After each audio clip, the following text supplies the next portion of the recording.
Hello, everyone, and welcome. I'm Tristan Claridge, and it's a pleasure to be here with you as part of this ongoing webinar series. Since 2020, these sessions have been a place where ideas meet practice, where researchers, practitioners, and curious thinkers gather to explore what social capital means, why it matters, and how we can put it to work in the world.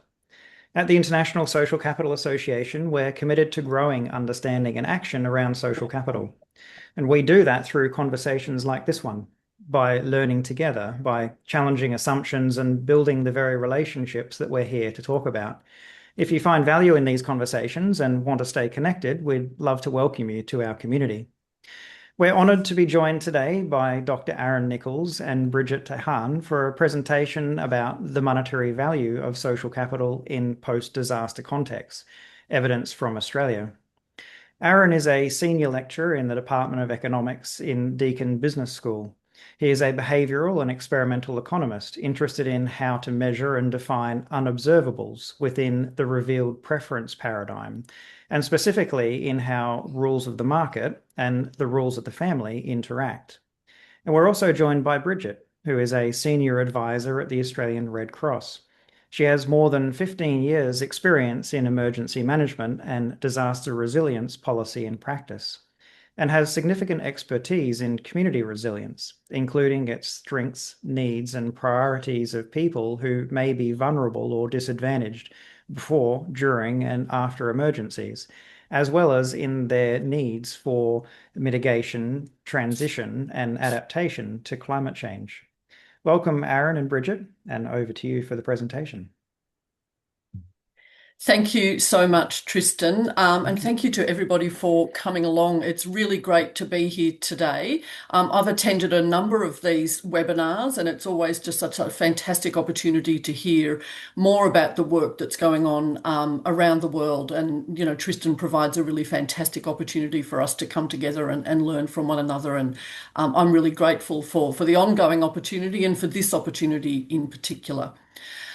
So as Tristan said, my name is Bridget. I work with Australian Red Cross.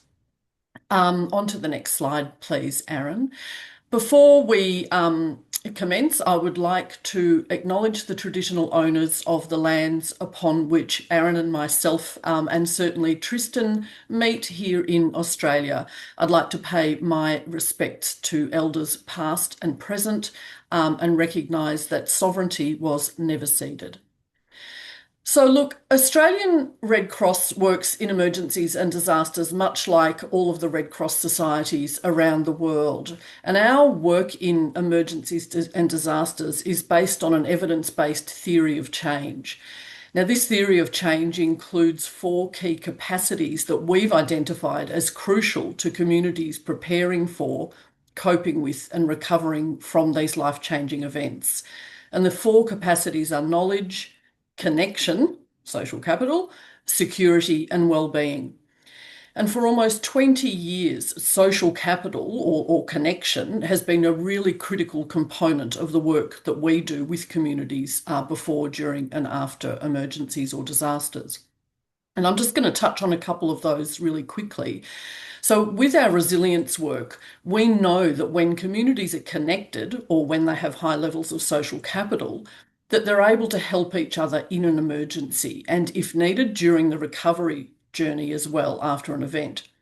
So as part of our resilience work, we work with individuals, households, communities, and emergency services, government and organisations to really enable people to participate, to connect with others, to lead and take action before, during, and after disasters. And this connection is a really key and crucial component of that resilience building. It's about knowing your neighbours. It's about being part and feeling a part of your community and neighbourhood. It's being about being connected to decision makers and others that can help in these situations. Similarly, in our response work, our response program is based on the 5 pillars of psychosocial support. That is safety, calm, self-efficacy, social connection, and hope. And these five pillars really form the foundation of psychological first aid, which is a globally recognised approach for supporting individuals in the immediate aftermath of traumatic events. And again, I'd highlight that that social connection is one of those key pillars of that psychosocial support. And finally, we really know that social capital plays a particularly important role in individual and community recovery. So that trust, that interconnectedness, those social and economic networks are the things that people can draw upon to support their own individual functioning and their community functioning during that prolonged period following disasters. And as part of our recovery work, when we deliver recovery programs to people and communities that have been affected by disaster, we really try to build on that connection within communities. Next slide, please, Aaron. So, look, a number of years ago, we did some work through a collaboration called the Australian Business Roundtable to estimate the economic cost of the social impact of disasters. So, you'd all be well aware that when we talk about the impact of disasters and the financial cost of that, we're often looking at things like the number of homes destroyed, roads or bridges damaged, and that physical infrastructure cost. One of the things that we don't necessarily do particularly well here in Australia is to try and quantify the cost of the social impact. So, what is the cost of increases in family violence, increases in drug and alcohol abuse? What is the social cost of displacement? So, the work that we did with the Australian Business Roundtable found that the economic cost was at least equal to the physical costs of recovery. This work also found that further research was required into the ways that we can quantify the medium and long-term costs of the social impact of natural disasters. And to date, that sort of evidence that demonstrates the economic benefit of investing in social capital was largely anecdotal and primarily qualitative. There was really an absence of empirical evidence, which made it really difficult for government and other funding bodies to then quantify and justify spending on initiatives that build social capital for resilience purposes.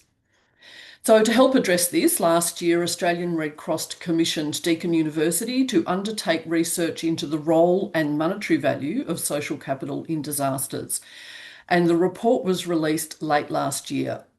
I'd like to now pass over to Dr. Aaron Nicholas from Deakin University, who was one of the primary researchers on this research, to go through the findings of the report. Over to you, Aaron. Thank you, Bridget. Okay, so to follow up from where Bridget stopped, so this study will be looking at specifically a nationally representative for Australia and what we term econometrically rigorous attempt at looking at the way in which social capital might mitigate any negative effects from natural disasters, but we're going to focus particularly on bushfires here. And the evidence base is wide, but in various forms, in various different contexts. And I'm not going to go through the literature review here. For those interested, I'm happy to send the report. Just drop me an email. But what we're going to be looking at is really a very big snapshot of at the national level, a bird's eye view, but using well-recognized methods in economics and econometrics. And also, I was told that the format was to leave questions to the end, but at any point, if anything's unclear at least, please do let me know so that I can correct it immediately rather than wait till the end. Now, there are many ways, I guess, to define social capital, but one of the more common ways, and in fact, I noticed this on the website as well, this is the definition used. It's the bonding, bridging, and linking social capital definitions, where bonding is about within group links. So your social groups that you already recognize as people you'd interact with typically, whether it's a family, your friends, colleagues, so on and so forth.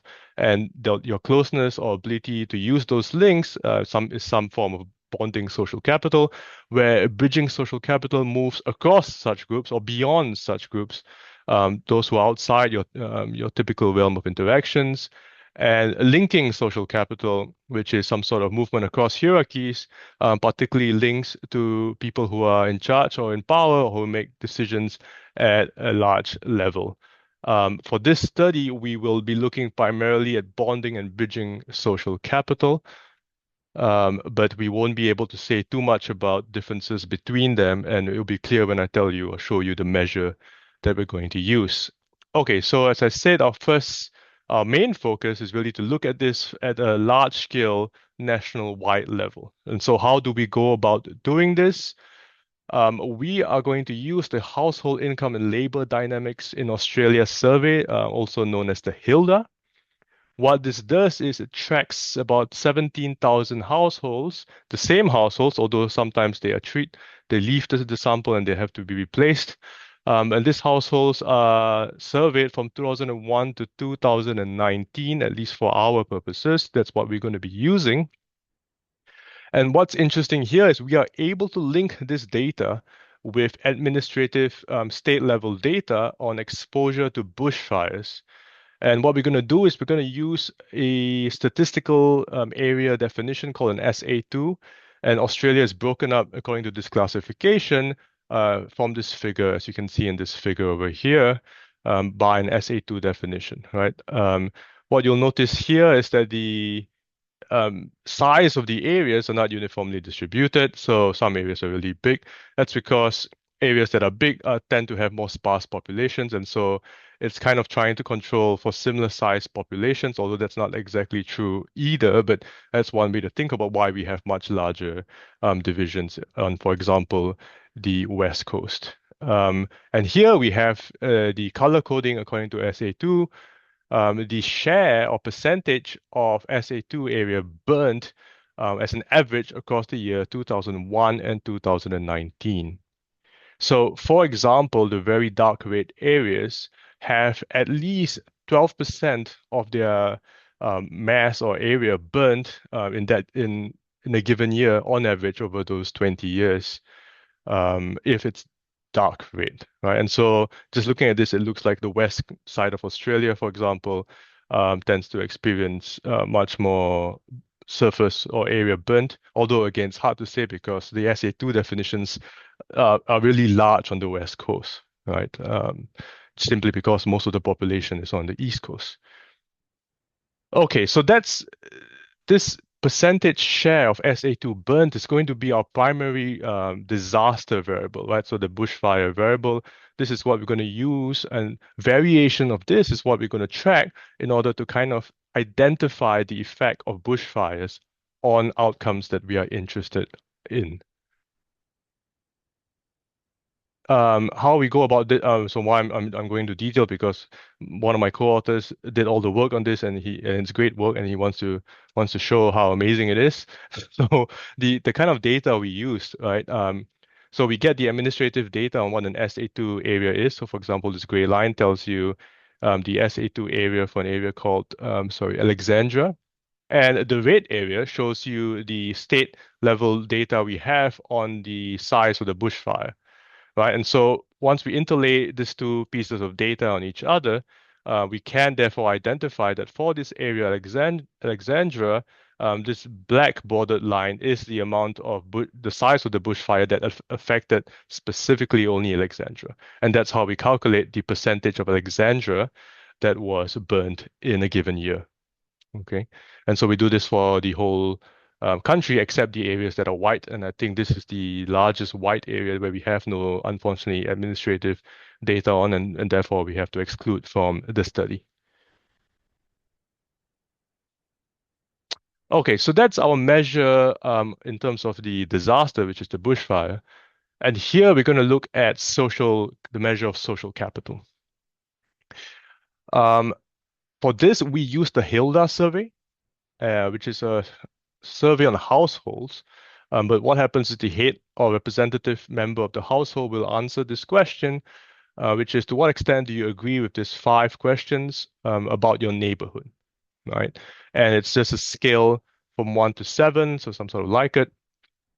And you have questions about your closeness of your neighborhood, whether people are going to help their neighbors, people in the neighborhood can be trusted, people in the neighborhood generally do not get along with each other, so this will be reverse coded for our purposes. People in this neighborhood generally do not share the same values. Again, this would be reverse coded because it goes in the opposite direction. And what we do is we take an average of this to form an index of sorts, right? So the social capital index is just the average of this. And in addition to that, what we do is we basically want to assign one number of social capital to each of these SA2 regions. So we take the average of all households within an SA2, take their responses to that question and average it, and then we assign one number to each SA2 in terms of their social capital, right? So that's what effectively will be our main source of variation for social capital. As you notice from the questions, this is only going to be able to capture bonding and bridging type social capital because it's really about the neighborhood.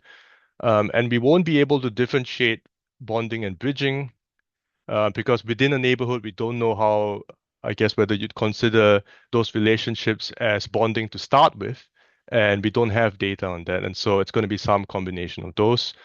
Um, Also, what we're going to do ultimately is instead of taking the actual score, because this varies from 1 to 7, what we're going to do is we're going to divide each SA2 or all the SA2s into three groups and evenly separated, so terciles, right? We're going to have low social capital, moderate social capital, and high social capital, right? So an equal number of SA2s in each of these groups.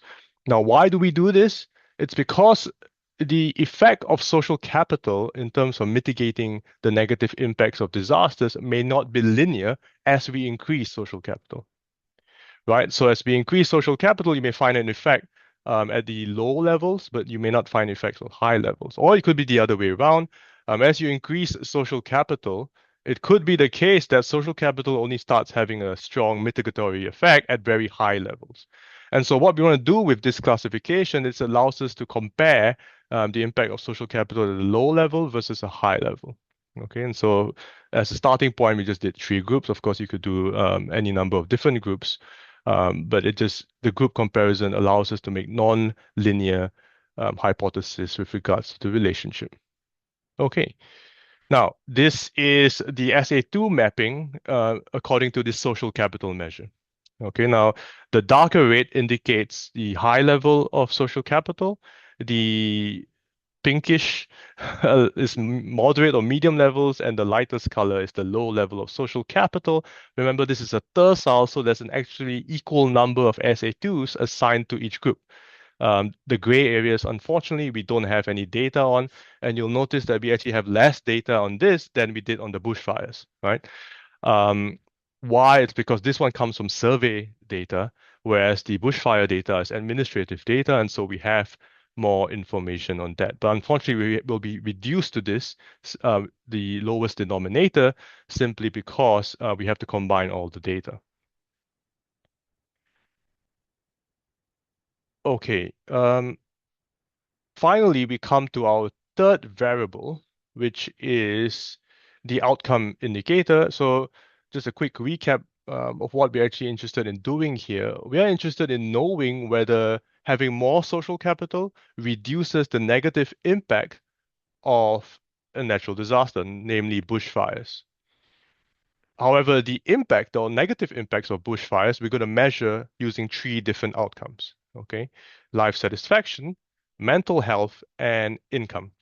So life satisfaction and mental health will both be our, I guess, intangible or non-economic measures, right? So this allows us to capture the kind of things that Bridget was talking about just now, which is impacts beyond physical, beyond monetary. In fact, we won't be able to capture any of this physical building damage with any of these variables because even the income one is an income, it's not damage to your assets or so on and so forth, right? Life satisfaction is self-reported measure across 8 items. We just use whatever we could from the Hilda survey. The mental health measure is an SF36, which is a 36-item survey in the Hilda as well. And income will just be gross total annual income. Okay, so what exactly will we do? So I'm not going to show any equations. And I won't go into the technical details. So some of this will be not exactly what we do, but hopefully I'm going to be able to show enough of a flavor of what we're doing here. So remember, I said we separated the SA2s into three groups, those with low social capital, those with moderate levels, and those with high levels. Now, forgive me for changing the color code. Here, the red is for the low and the green is for the high. I thought it might be more appropriate given red is typically bad. Okay, now what we do is we're going to compare regions without disasters with regions with disasters. Okay, so that's one way to think about it. It's not exactly what we do because the variable is actually continuous. It changes over a very continuous scale. But the simplest way to think about it is if you could split it into two groups, then we're going to compare those without with those with and within the same level of social capital. Okay, and let's exclude the high social capital for now, just for simplicity's sake. What we actually are interested in is knowing, let's say this red arrow tells us the impact of moving from a community with low social capital without disasters to one with. Okay, so that's the impact for low. We also have the equivalent impact for the moderate social capital community. And what we're interested is the difference between the red and the yellow. Okay, so we call this a difference in difference because as we move from here to here, we get one difference. We move from here to here, we get another difference. And it's the difference in these two differences that we're actually interested in. Now, why is this? Because this allows us to say whether the impact changes with social capital, right? So the impact of the disaster, right, whether that changes as we move from low to moderate, okay, or the gap between these two, how does that gap change as we change the level of social capital? Okay, now this is where I guess I should take questions if there are on what we're going to do so far, because I'm going to then jump into the results after this. So I'm happy to jump in. There's no clarification questions on what exactly is being done here. Nope. All right, good. So on average, and this is what unfortunately because we were going to effectively use regressions, it's going to give us average relationships. And we're looking at a very large at the national level, and therefore on average, bushfires actually had no statistically significant effect on either life satisfaction, mental health, or annual income. Okay, now this may come as kind of a shock or a crazy finding, because we know that there are large impacts of bushfires on these outcomes. But what happens here is because we're looking at the national level, right, and we're taking into account every single bushfire, right, that you can actually keep track of in Australia. What happens is most bushfires occur in areas where there are no people living in, right? And so bushfires, not surprisingly, will not have impacts, even though they may burn a large area. If there's no one in the area, then there's no scope for affecting either of these variables. And so on average, therefore, because that's going to wipe out any strong effects that we do detect.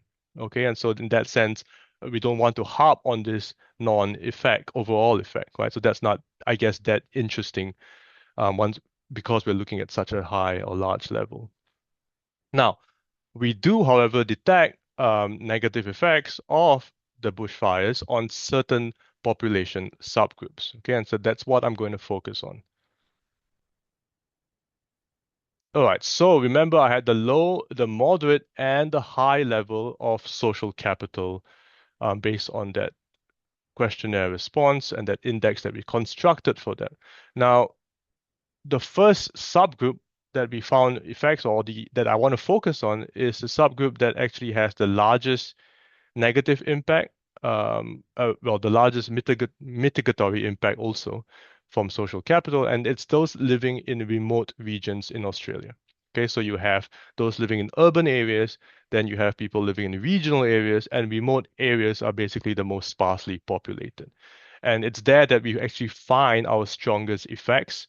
And the first effect I want to focus on is the effect on the annual income. Okay, so instead of those three outcome variables, which is life satisfaction, mental health, and annual income, I want to focus on annual income first because it's the easiest to interpret.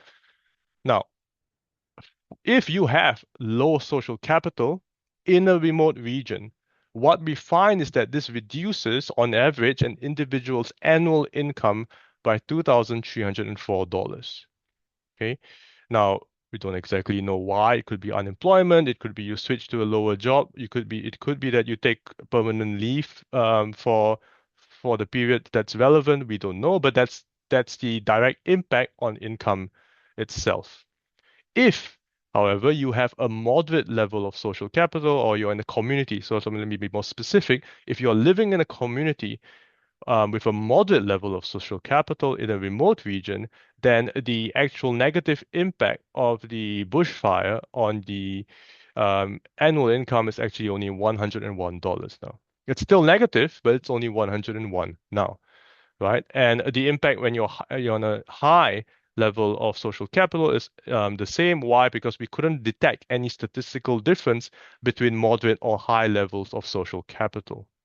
So remember, I mentioned that the impact of social capital might not be linear, and that's why we split it up into groups. And this is exactly where it's showing up. It says that when you move from low to moderate, you are mitigating quite a large impact, right? You are reducing the negative impact from 2,304 to 101. However, when you move to moderate to high, the impact is insignificant. Okay, and so there's a non-linear impact. It suggests this is where we need to target the movement from low to moderate. Now, I'll get to the policy prescriptions right at the end of the talk, so I don't get too distracted. But at least in terms of how to interpret what's going on here, we're going to drop the high simply because there's no statistical difference between moderate and high. Okay, so for going forward, I'm not going to talk about comparisons with moving to high anymore. So here, remember I said I was doing the difference in a difference, and so the difference between these two is exactly what we call the mitigatory effect, and that's $22,003, right? The difference between these two estimates. All right, so moving social capital from low to moderate levels effectively reduces the loss in annual income by $2,203. Okay, now remember we have three outcome variables. We have annual income, we have life satisfaction, and we have mental health. Now, mental health and life satisfaction are much more difficult to talk about. Okay, now why? Um, First off, the responses we have on this are based on self-reports, and not only are they based on self-reports, they are based on some sort of Likert scale, right? How satisfied are you with your life? How satisfied are you with this aspect of your life? Very satisfied, not so satisfied. How do we compare this with, say, annual income, right? Or even between life satisfaction and mental health? It's not exactly comparable to start with. In addition, even if you could somehow say that this is stronger than annual income, because if it's not translatable, I guess, to some sort of monetary amount, it may be difficult potentially to use in cost benefit analysis. Not that that's the only way to do things, but what I'm trying to highlight here is that there may be advantages to try to convert the life satisfaction and mental health impacts into some monetary measure, simply so we can, first of all, compare it to the annual income estimate. And then on top of that, perhaps use it in some sort of cost benefit policy making in trying to decide whether it's worth investing in pushing capital, social capital, for example, here in this context, from the low to moderate level or the lowest tercile to the middle tercile, right? So, for example, an example of that would be we know we have this number, right? This one is perhaps more easy to interpret. One way to use this as a cost benefit number is to say, look, let's say the government could push societies from a low to moderate level of income at the cost of $1,000 per person. Should they do it? Well, we know that if they move from a low to moderate, right, on average, the mitigation is going to be 2,203 in terms of income that's protected, right? And so paying $1,000 to move people from low to moderate is worth it from that simple perspective because the gains is simply larger, right? So that's a very overly simplified way of using these numbers, but the point is this allows us to use it in that way if we want to. And so can we do the equivalence for life satisfaction and mental health? And so this is our attempt at doing so. There are obviously limitations and lots of caveats attached to this, but this is our attempt. And so what do? the result we get from our actual survey on life satisfaction is that there is a significant mitigatory effect when we move from low to moderate. And that effect is zero point 0.0 units of life satisfaction based on the index constructed from this life satisfaction measure. Now, how do we use this, right? And so we have to ask, okay, what is this 0.08 life satisfaction units worth, right? When we move communities from a low level of social capital to a moderate level of social capital. And the way we're going to convert this or measure its worth is to use what's known as a compensating valuation framework, where basically the question is, how much money, and when we say money, it's going to be money dropped from the sky onto your lap, so it's a windfall income, must a person receive to negate the loss of 0.08 units of life satisfaction that would have occurred if they didn't have the moderate or higher level of social capital, right? So basically, the result shows that if you move from a low to moderate level of social capital, you're going to save or you're going to gain 0.08 life satisfaction units. Our question is, how much income, equivalent in income, must I give you to generate that 0.08 life satisfaction units, right? Once I have the answer to that question, I can therefore say that the life satisfaction gains from having a higher level of social capital is equivalent to this amount of money, right? As if I had given you this amount of money instead, right? And so the answer to this question is $3,808. So this we could estimate from the Hilda survey, right? So the Hilda survey has data on windfall in earnings, and it has data on life satisfaction, and so we could causally estimate how this windfall earnings affect life satisfaction. And so it takes $3,808 to increase life satisfaction by 0.08 units. And therefore, this 0.08 units mitigated by having a higher level of social capital can be said to be equivalent to $3,808. Okay, so that's the rabbit that we pull out of the magician's hat, right, to make this conversion. Okay, so we have life satisfaction. It's 3,808. Remember, the annual income estimate is 2,203. The equivalent for mental health is 5,940. So now, how do we compare this three, right? How do we interpret the fact that they're quite different and it is largest for mental health? Okay, so first, let's look at life satisfaction. In some sense, I guess it's not surprising that the number is larger than annual income. In some sense, we want it to be, because the whole point of taking life satisfaction is to argue that there's going to be all kinds of effects, or negative effects from from a disaster that's not going to be captured by annual income. Okay, and so life satisfaction effectively absorbs all of this. So the annual income effects or negative effects from a disaster is going to be captured by life satisfaction. It absorbs that, but it absorbs all kinds of other things in addition to that, right? And so in that sense, it makes sense that it's going to be higher. Okay, now why is it that mental health is even higher than life satisfaction? Okay, so this one is a bit trickier. So remember, to get the measurement that we got, we had to ask, how much income do I have to give to you? Or how much windfall income do I have to give to you to generate the same amount of life satisfaction that was mitigated through a higher level of social capital? It's the same thing for mental health. How much income do I have to give you to generate the same amount of mental health that was mitigated by an increase in social capital? Now, it turns out that giving people income doesn't really increase mental health by that much.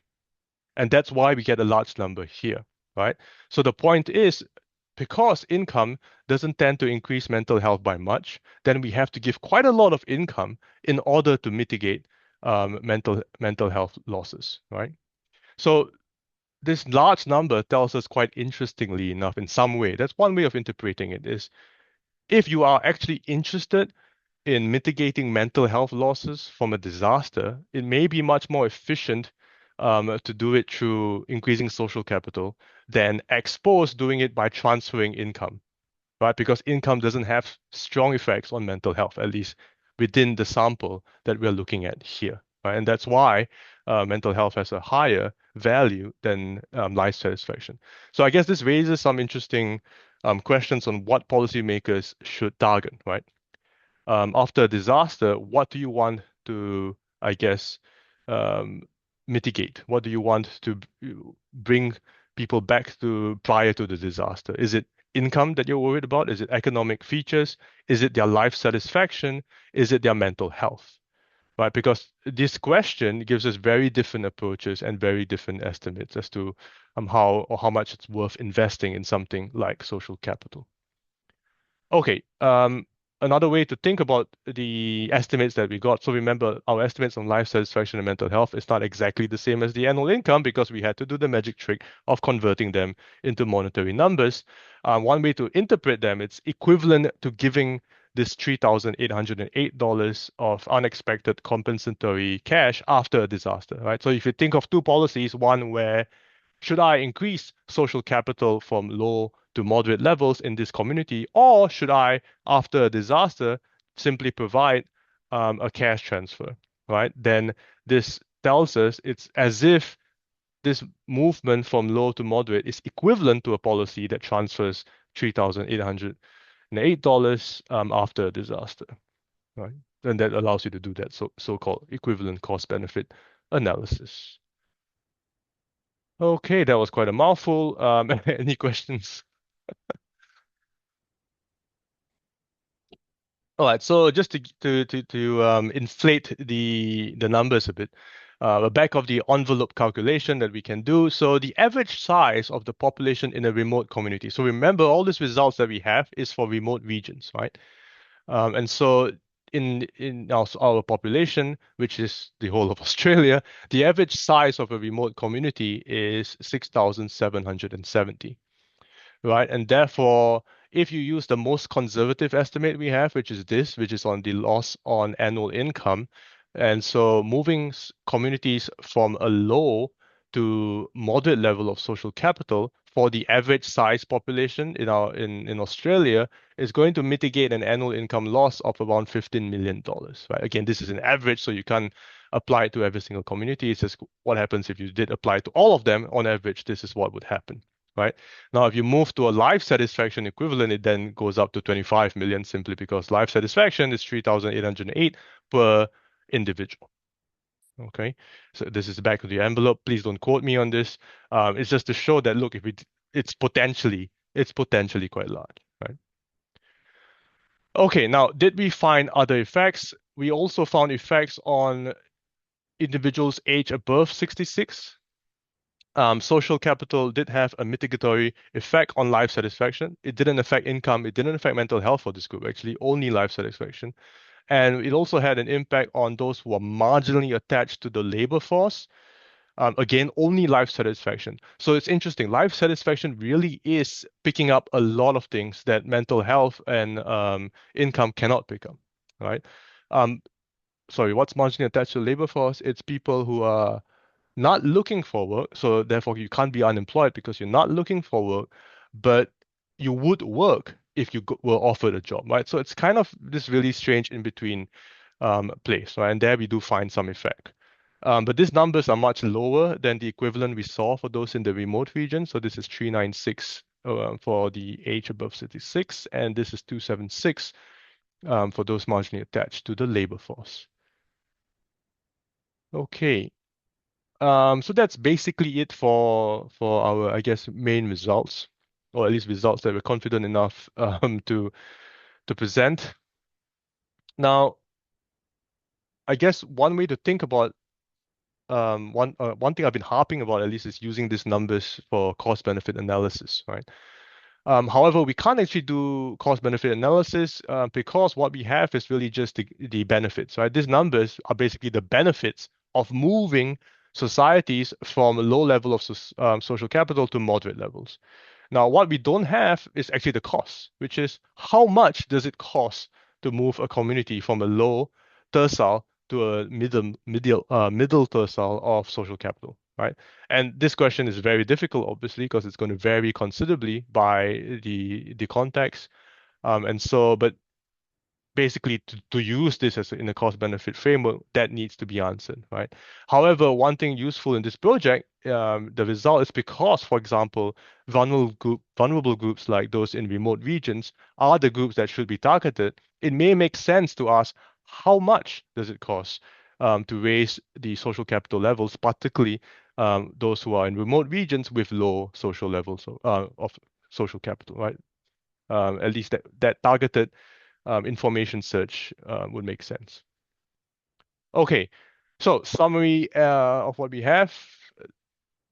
So we do find strong mitigatory effects of social capital for those living in remote areas. We also find some weaker effects for those aged 66 and above 66, sorry, and those marginally attached to the workforce. And so in some sense, it makes sense, of course, to think this as somewhat vulnerable and exposed groups, particularly in terms of social capital, actually.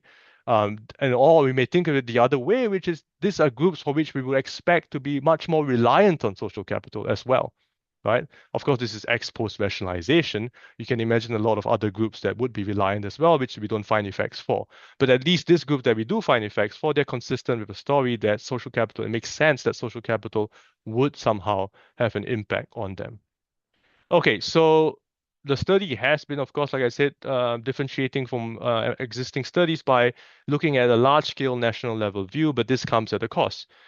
We cannot discriminate, for example, between bonding or bridging social capital, and we don't even capture much to do with linking social capital, although maybe some of this effect is there, but we have no idea. And we effectively can't identify mechanisms because we expect a plethora of mechanisms to be working here to start with, right? Social capital by construct is not going to be homogeneous, and therefore, policy-wise, it can't give us a very simple mechanism to focus on. And of course, these are average effects, and so there could be heaps of heterogeneity even within remote regions, right? This just says that, look, if you're going to start from the national level, that's where you want to, your first step of where you're going to focus is here. But even then, there's much more focusing that needs to be done after.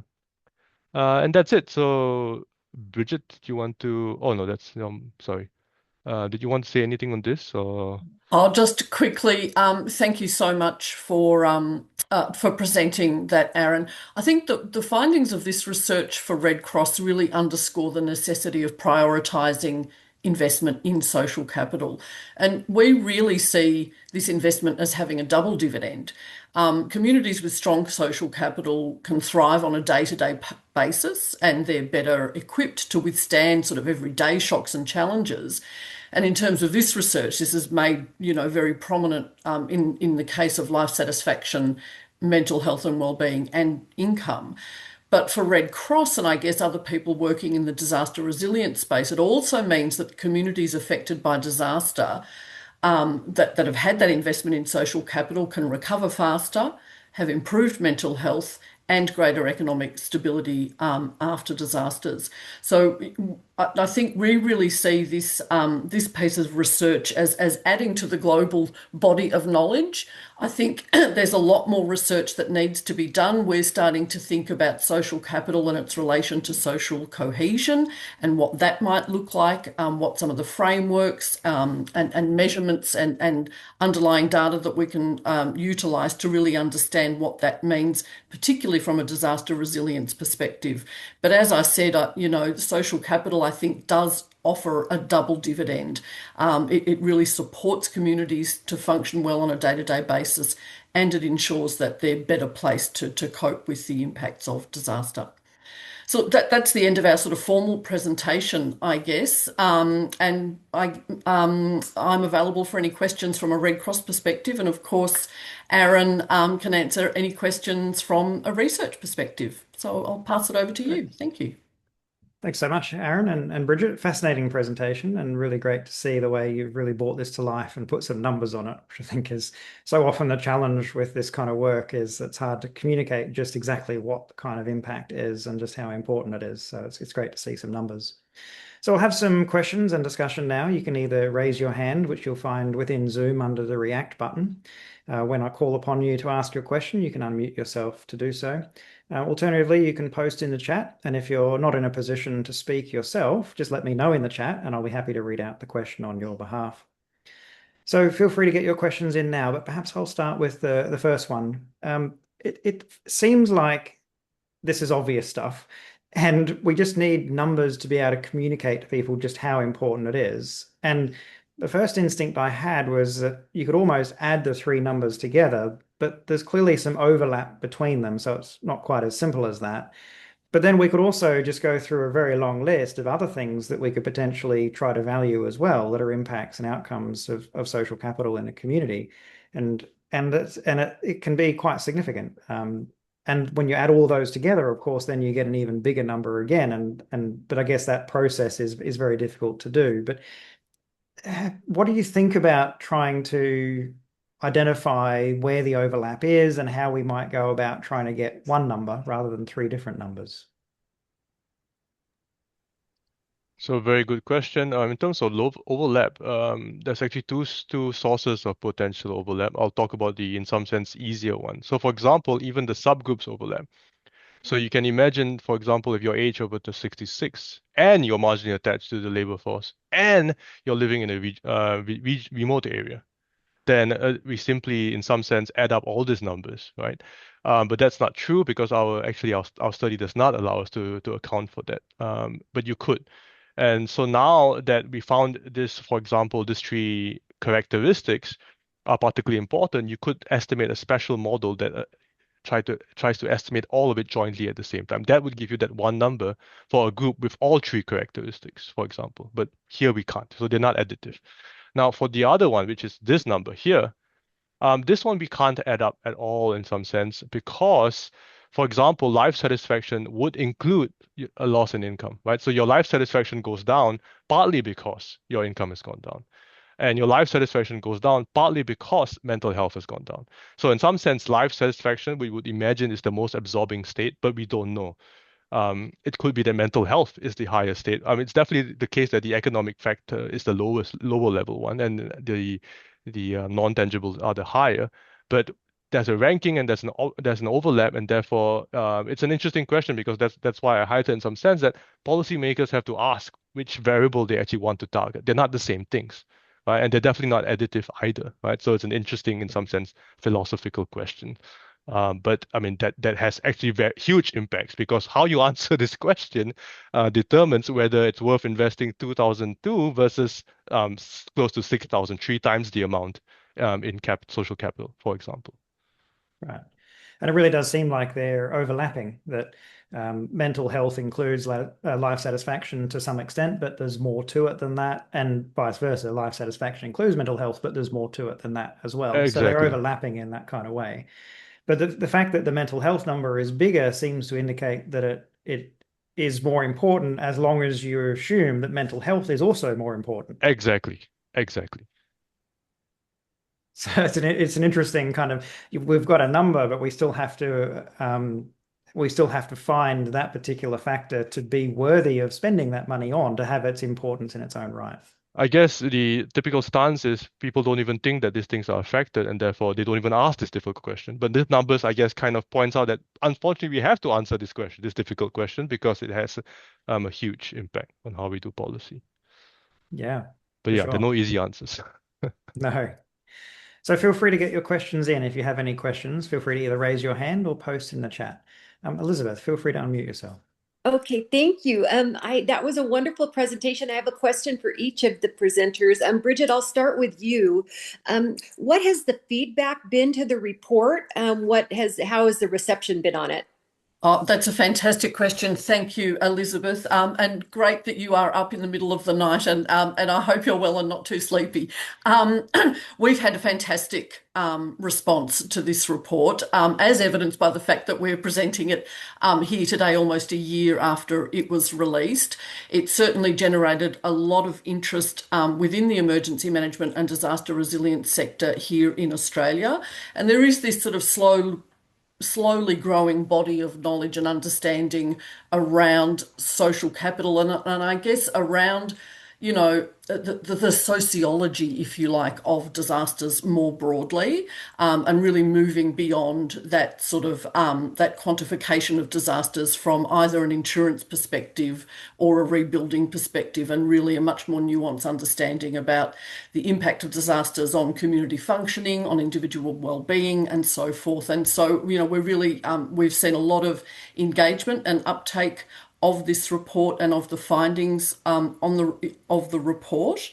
I think there were some limitations to the report, which Aaron has touched on, and I think it was a fairly short and sharp deep dive, if you like, that's presented us with a lot of answers, but has probably also opened up a lot more questions. And what we'd really love to do is to somehow find some funding to really extend this research and do a much, much longer and deeper research project into this. But thank you. We've had terrific engagement. Well, that is wonderful to hear. I was hoping that it would be that case, but you never know. So kudos to that. And then for Aaron, I also wanted to give a shout out because you did a fantastic job presenting a really complex study and all these variables, walking through the difference methodology. So shout out to you for that. You my understanding is that you've measured kind of the benefits at the individual level. So for every individual times these different amounts, 2203, adding up to the 15 million. Is there any way to capture any kind of aggregate benefit? So for example, at the community level, if they needed less assistance from the fire department or the Red Cross, having kind of a multi-level value proposition, not just the individual level. Yes, that's such a great question. We haven't thought about whether the numbers we get actually are restricted to the individual or whether they would absorb some of this community level, infrastructural level type stuff. Yeah, that's a great question actually. So what happens is our measures are typically restricted to the SA2 level. So it may actually absorb some of this, but no, it's something to think about. It's a great question. Thank you.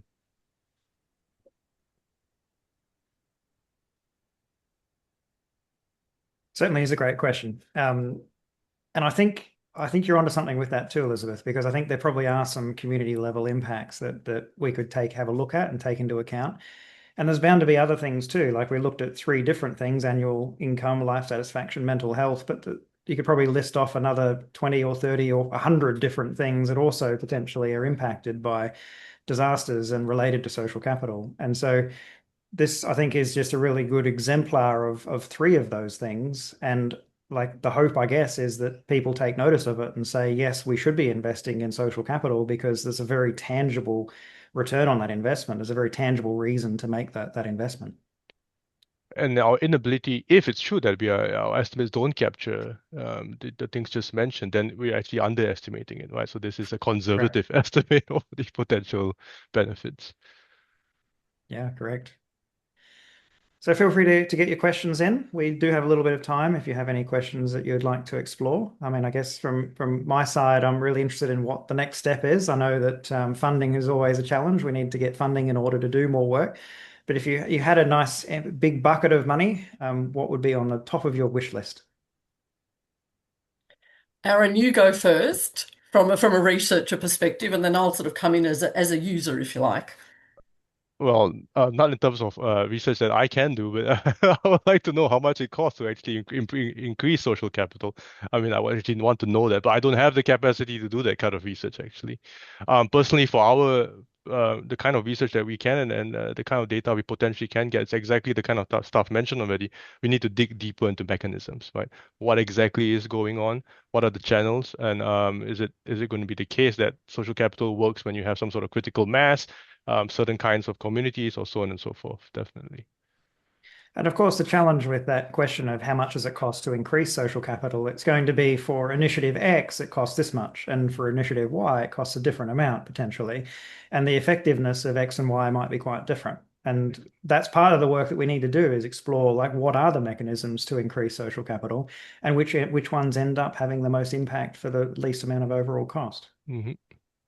That's exactly right, Tristan. And I think, the unique cohorts that this research identified as being particularly at risk. So people over the age of 66, people marginally attached to the workforce, people who are divorced or separated, and so on.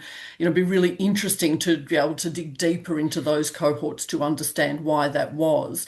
And some of the limitations of the research were that we weren't able to or didn't have the capacity to look at some key groups here in Australia, including First Nations communities, multicultural communities, people with disabilities, and so forth. So I think there's a lot more sort of nuance to be undertaken. But I think one of the high level things that I took away was there are some key groups that we need to be really mindful of when it comes to building resilience and using social capital as a kind of mechanism for building resilience. And they are these groups that were highlighted in Aaron's presentation. Yeah. Is there a difference between, do you think, the type of disaster as well? Just thinking the difference between fire and flood, for example. So we actually did look at storms as well, but we didn't find any effects. Now, partly because storm data is also weaker, there's less, I guess, um, I can't remember, but I'm not sure it's because we don't have enough data or whether the type of data we have doesn't give us enough variation to detect effects. And so we actually didn't find too much effects there, and we dropped the analysis on storms.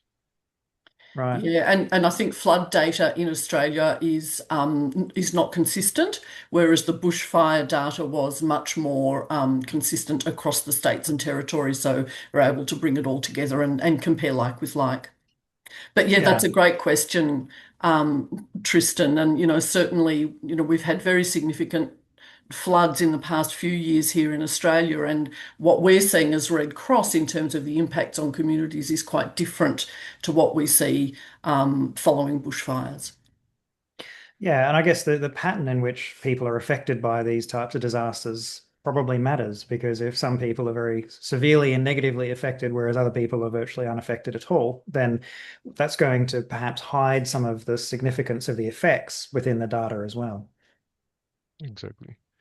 And it could very well be the case that we're picking up what we're picking up exactly because it's exactly the vulnerable groups who are responsive to social capital. Yeah, perhaps. So, Bridget, I don't know if you got to talk about what you wish you could do if you had a big pot of money. Oh, well, if I had a big pot of money, I think I'd ask Deakin to continue this kind of line of research and dig a lot deeper. I think what we really need as an organisation, and I think a lot of community sector organisations are needing, is that really clear economic case that we can put forward to governments, to philanthropy, and to others to say, by investing, $1 million in this particular social capital initiative, this will be the outcome and the impact. And to have those very clear numbers against it, that is what we really need. Yeah, and it's really on the building side is perhaps where those numbers need to be generated to demonstrate that return on investment because we already have some numbers on the other side, and when you add on all of the other kind of flow-on effects and benefits that come not just to disaster resilience, preparedness, and recovery, but in all the other areas in which social capital has an impact, that number doesn't seem to need to be stronger from what I can understand. But we do need to understand how much it costs to improve and to build social capital, and perhaps that's where the most of the work needs to be done.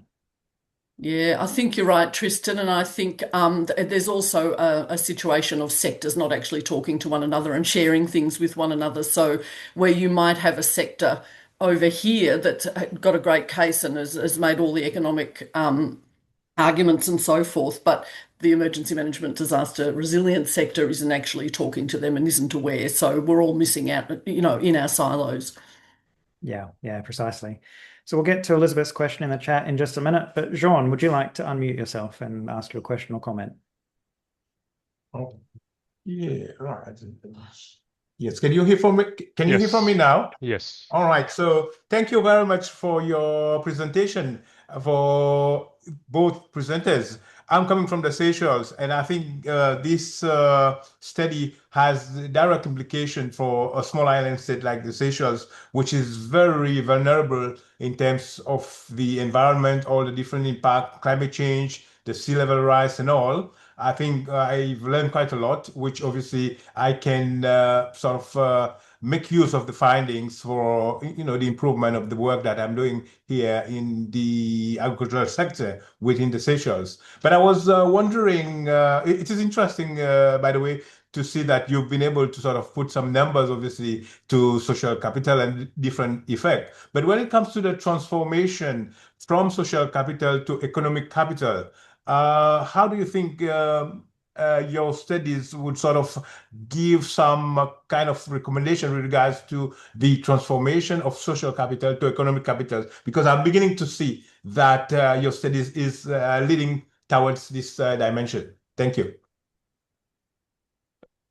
I guess it depends how we define economic capital. So I guess if you're thinking of longer term resilience on the economic side of things, then it's a good question because what we're looking at here is very short term, the immediate effects of a disaster, right? And in fact, there could be long term effects that we're not looking at. And again, we are underestimating what you have here. So for example, we say that the income loss per year is this, right? But this is the immediately in the year of the bushfire itself. Now, it could very well be the case that your income is affected for many, many years after, right? In which case, I guess when I feel free to clarify, but I guess some sort of economic capital will be resilience to long-term impacts, right, on economic variables such as income, in which case we don't know. But that's exactly a great follow-up on what are the long-term impacts and to what extent are we underestimating them by just looking at immediate impacts. Sorry if I didn't answer your question on economic capital specifically. No, thank you, because I was thinking that there might be a lot of assets, there might be a lot of untapped resources, especially in the context of small island state. So you can see that now, by adding the numbers to social capital, but at the same time, you can also add more values to the different assets available, which are largely untapped from the small island perspective, especially from the tourism perspective, from the environmental, the marine oceanic perspective. So I can see that these studies can also lead towards this kind of analysis. Thank you very much. Thanks. Let's go to Elizabeth next. I'm having a few questions. You so much great inspiration here, but one question that came into my mind was the homeowners insurance, and I'm not exactly sure how it works in Australia, but in California, we're having a terrible time because of the wildfires. The insurance companies are leaving the state, and so we're having to get these very expensive safety net plans. So it seems if you're looking for a funder for this research, are there insurance companies in Australia that might be interested?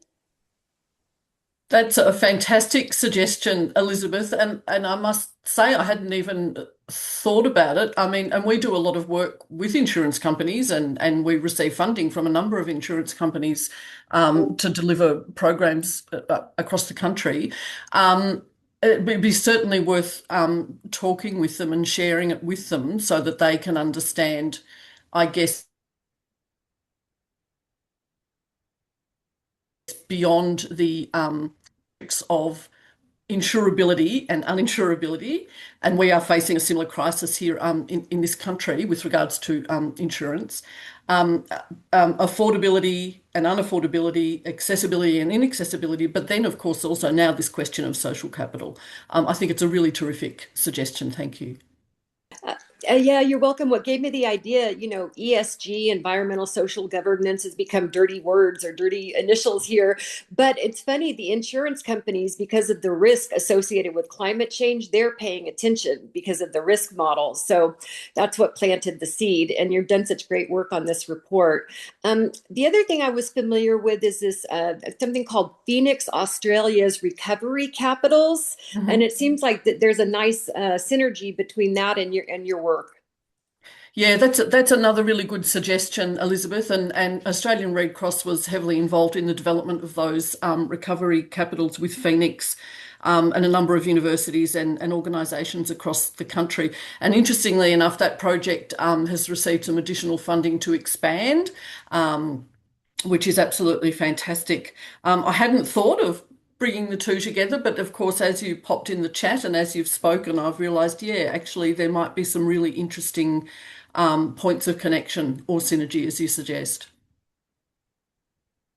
And then the last point that I would raise is then this notion of co-benefits, or I call it feeding two birds with one hand. And so not only the risk mitigation and recovery costs, but also public health, and such as preventing isolation and loneliness, which is our Surgeon General just put out a big report here about the public health cost of loneliness. So framing it that way. Yeah, that's a terrific idea. And I talked broadly about the sort of double dividend, if you like, but if you actually wanted to really narrow in and think about, well, what are those co-benefits, or what is that double dividend? And really focusing on those particularly vulnerable groups. And yes, by investing in those, you do get broader benefits beyond just disaster resilience. It's not just two Thank you. things, it's maybe 5, Yes. 10 different things that Yeah. can benefit. Yeah. Yeah. All right. Does anybody else have any other questions or comments you'd like to make? Get in quick if you do. Either raise your hand or you can post in the chat. While we're waiting to see if there are any more, I want to give 2 little plugs. First one is to our conference in Dubai in March on social capital, and there is a stream specifically dedicated to disaster emergency management.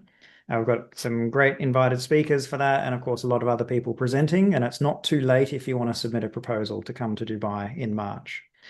Details are posted in the chat, and you can of course have a look on our website as well for that. And the other thing I'd like to plug as well is our next webinar, which I've only literally just posted today, and I'll post a link in the chat. It's by the Search Institute. So it's on weaving webs of relationships, supporting youth success through social capital. And I think it's going to be a really great webinar next week as well. So are there any final questions? Perhaps Bridget and Aaron, perhaps you have some final things you'd like to share if you have anything in mind while we wait to see if there's any final questions. No, but look, really just wanted to say thank you everybody for coming along. We have provided our details in the last slide, and I'm sure Tristan will share those with you. Please feel free to reach out to me or to Aaron. Really keen to connect with others working in this space across the world. We're all facing the same issues, particularly in the light of climate change. So let's all keep working together. Thanks, Tristan. And Aaron. Nothing else. I just thank you. It was a good opportunity, and feel free to contact us. Okay, any final questions from anybody? Now's time to get them in. Doesn't look like there are. So thanks everybody for taking part, and of course Bridget and Aaron for the presentation. It was very much appreciated and really enjoyable. Thanks so much. Thank you. Good night, everyone.